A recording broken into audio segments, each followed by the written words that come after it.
Hello, potential friends and adventurers. I'm Em, and today we're going to talk about how much combat should there be per session of tabletop role-playing. Welcome to DM Table.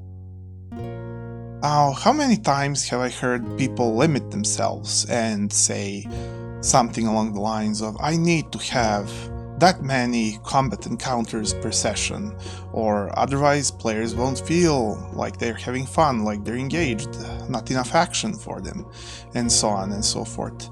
And yet, this isn't a natural way to build a story, or even a natural way to build a sort of feeling of a natural world. And yet people do need to know somehow how to know whether they're doing enough, too much, or too little. They need some sort of measurement. So, how should they do it without limiting themselves? That's what we're gonna talk about here. Firstly, we can remember that it's not all the same. There are genres in what we're doing with DMs. What kind of stories are we laying out in front of the players? What kind of worlds are we visiting?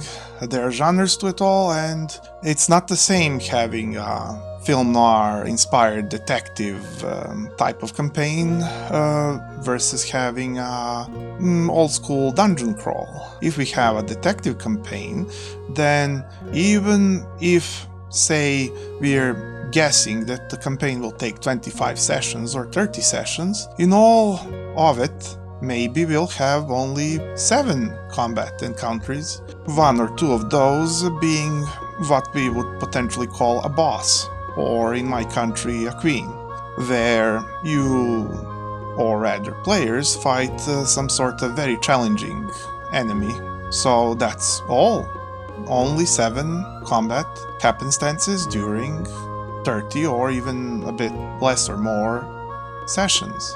And in some situations, we could theoretically go even less. I mean, after all, if you're playing a campaign akin to Harvest Moon or Rune Factory, you may have more or less, depending on which one you pick of the two. And then further on, if we indeed, like I mentioned, have an old school dungeon delve, then, well, you'll have as many fights as you run into, as fast as you run into them. You needn't worry how many in particular specifically you have. You plan towards the environment and towards what's happening, maybe having some sort of random encounter based on timetable as well, but not necessarily per session. Of course, if somebody has combat encounters that stretch on for too long and one combat takes an entire session and yet it's not a queen fight or boss fight, then that's not really a problem with the number of combat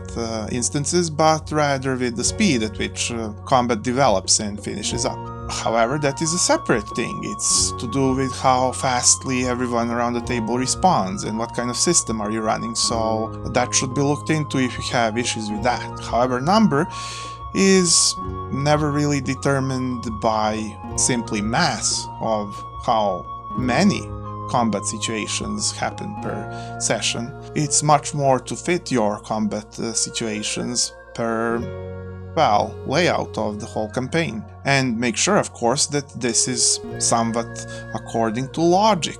Whether it's a logic of epic tales or a logic of everyday life or something in between, but you don't want to just spam enemies and hope for the best, because whilst it can sort of work well enough for a one-shot, but these things are more on the simpler side of the planning, so... And also, I feel in particular that video games do frequently a very bad job of pacing their combat encounters. Usually they're overstuffed for padding the time of play or some such idea that went through the developer's head, or it's just some sort of tradition by this point where people just don't have a better idea on how to make the game go. I appreciate when game has a meaningful amount of combat encounters, and if you're making a pretty combat-filled game, I mean, let's look at Dark Souls 3, for example. That's a game filled with combat, and yet everything is hand-placed, and it doesn't feel really out of place, though it's a bit filled out with lots of combat for some people's tastes, but yeah, even such a game can be hand-placed of every combat encounter that you would want, and they can all make sense and they can sort of feel less repetitive, shall we say. They won't feel like somebody just puts them on production line that triggers every 3 seconds that you step on the map. And believe me, whilst this is reminiscent of Eastern RPGs, the Western ones are far from free from this sort of thing. There's numerous genres where this can just turn into a right old mess, because whilst good combat can be very fun and maybe even central to some campaigns, it's not the be-all end-all of tabletop, which it almost feels like people sometimes think. As I said, not that I'm against having a good delve, I like them, but we do want to remember that it's not dry, that it feels juicy and dynamic, that combats are placed with dedication and value behind each one, that we have both challenge and easy test polygon for our new powers on level ups or finding treasure, that we have lots of fun exploring all kinds of facets of combat that we're capable of, that combat can be tied in with the story, as little story as there may be. At times that's not really a problem as long as it's meaningful to the people running into it, that have these events with, you know, what did you find on the opponent's body, what did you think of the opponent's tactics, what did they say to you, what did they do, what did their entry communicate, what tactics did they use and for what purpose. And well, that creates a landscape in players' minds that can be communicated entirely through combat, even if almost nothing else is there. So there's how to not make it dry. And of course, as we said, genres, well, they're different and there's lots of them. So talk with your players ahead of the campaign, ask them which kind of campaign would they like, and with how much combat, and don't ask them how much combat should I have per session. That's not how you ask players how much combat do they like. You want to ask them between these, whether adventure movies or games or these action ones or these or that, which sort of pace of action do you prefer the most, and which would you like for this campaign? Would you like to be more of somebody who searches for clues, talks to people, somebody who mixes it all up like Indiana Jones, or some sort of Rambo or some such? Which type of pace do you prefer? Which type of action do you prefer? Which kind of level of pressure do you like? Would you like to always be critically there, under pressure of saving the country in the nick of time? Or would you like to have time to think?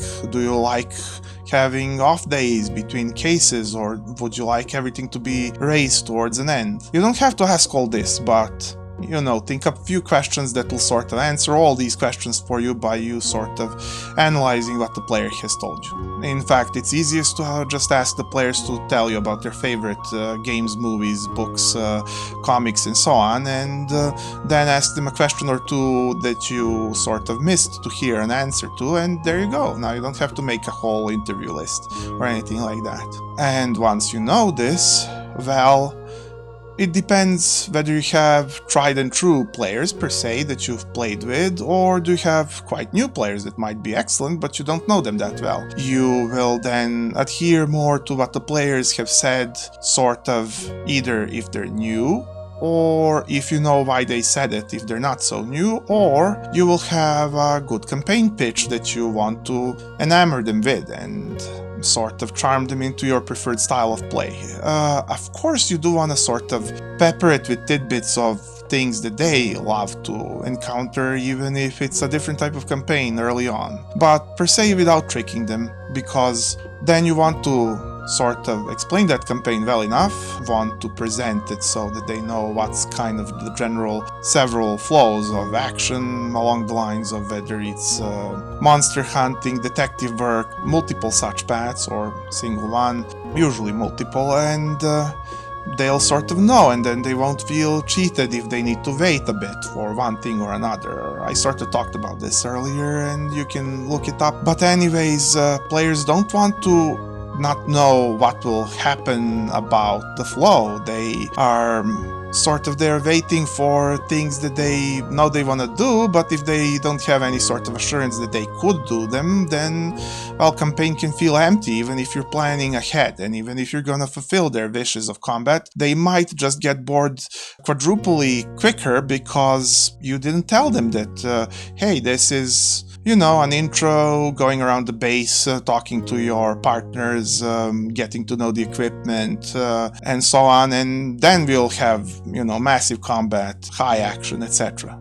Maybe that's how it goes. But you don't have to spoil anything. Just if the players know generally the campaign, then those same players won't actually get as bored as quickly because they have now a promise that they will participate, whilst otherwise they are lost and don't know whether they'll participate. And same goes for role-playing as for combat. You want to sort of promise sufficient amount of detail for each person's taste, so that they know what kind of campaign they can look forward to without per se revealing the story, just revealing the types of actions that will be available throughout. And then you can adjust a bit from what you hear. And if you want to charm players into your preferred style of play without tricking them, then you can start with a bit of one approach and go into another. Hear the feedback, talk to your players, even if they don't say anything. Ask them a bit how things went. Do they love the roleplay? Do they love the combat? How much of what? But don't over ask, because people will sort of start to wonder why are you doubting yourself and become also nitpicky and more aware of the mechanics of the campaign. Just casually talk to them and see how they like what you're weaving, and then you can stir the direction from there, more or less. Of course, this won't work unless you have a campaign that's sort of within that range of action, so try to hit it with the previous, as I mentioned, and then fine-tune from there. Sometimes, though, a big turnaround is great, but you might want to have some confidence and experience before you make some sort of huge one type of campaign flow into a huge different type of campaign. Of course, I'm looking forward to it too when you do, because that sounds exciting. Just plan ahead, though. Make sure everything's in order before we do that. Also, if at any time you feel that players are yearning for something but you're not addressing it, ask them a bit again about the things. Maybe it has been months since you last talked about the direction of the campaign, and then if they're thinking about things, you can mention things, and so on and so forth. You can mention things that are available. You can say, well, of course you all could just buy a boat and go out to sea. Or how about you always wanted to fly an airplane? What about now? They would have room for you, and you are a pilot and you have the skills. Why don't you go and do that now? Or something like that. You needn't do it in the middle of the session, you know? It's not like you should be telling your players what to do, but sometimes when you're chatting after or before the session, or in your free time when you're, you know, meeting together as friends or talking over the internet or something, you can just simply give them a clue that your campaign is big enough, it's wide enough, they don't need to wait for your call to be able to do things. They can do things because you have things. Things are prepared. It's kind of like having secretly a sandbox, even though you had the story or pace all along. They could be doing other things. It's, though, of course, that you will be able probably to tie this into things that you want to have happen later on. So, well, if you're prepared and you checked how things flow, no worries. And even if you're a bit surprised, I'm sure, you know, you'll be able to improvise back onto the track if need be. Just remember not to railroad and to let players relaxedly roam about and achieve their goals. And, well, sometimes when they do this, you need to also drive the pace. Sometimes people jump them, sometimes something happens. In fact, frequently, but not too frequently, things just explode all around them. Things happen. Marketplace gets overturned by bandits. A train derails from the tracks. Somebody's in danger. or it's a calm day, but at least they'll not be bored because you don't just let them have campaign and quest hooks, you let them have live events which happen perhaps regardless of their actions and are part of the world, and these events might not really necessarily even lead anywhere else, but usually they have cause and effect, and once you want them to be connected with your central campaign, these events can be connected, and then they remember, oh, we were doing this, now we can do that, and this reveals this, and now I understand more of the story, we should organize and do that, visit that, get to the dungeon, get to the tower, visit that other country. The mind starts flowing with ideas, because otherwise, you know, it's like wandering blind through a village, and these events can be combat. So, when all this is combined, now you don't need to really worry about how many combat encounters will you have, because you'll be covering for this from a different standpoint and everybody will have fun. But don't forget to talk to the players just so you check. That's kind of the heart and core of how to learn how to adjust this, because otherwise you wouldn't get to learn. It's good that you can hear it from me, but I also needed to learn it somewhere, so talking with the players and thinking about it yourself. What would you find fun and how much? And then adjust together, play campaigns, make experiences, and you'll all have wonderful time together. As well as I would love to have wonderful time and talk to you in the comments and hear all your ideas and anything you would like to ask me about. So, adventurers, if you thought this was unique, maybe you can spare a click for my little new channel, hoping to get big. Now, I wish you luck on your adventures and to see you next week. Bye.